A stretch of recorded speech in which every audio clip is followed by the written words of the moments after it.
អង្គុយសំគមម្នាក់ឯងស្រក់ទឹកណែអា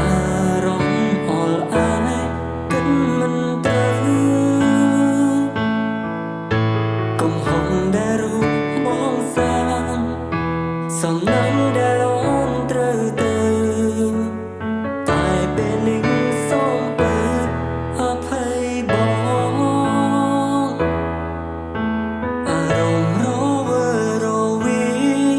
គិតមិនយល់ខ្វល់ខលអំពលសែនសើមអូនឃ្លាតចេញទៅហាចិត្តអើយសែនស្ដាយនួនល្អនៅដិតដើមចាំចងអតីត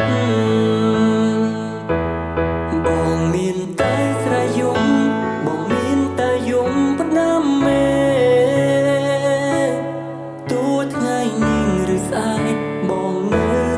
តែស្នេហ៍មិនផ្លាស់ប្ដូរទោះស្លាប់មិនប្រែវិលវិញមកឲ្យបងបានកាយសាងស្នេហ៍នឹងស្រីលួថ្ងៃយើងអវសាន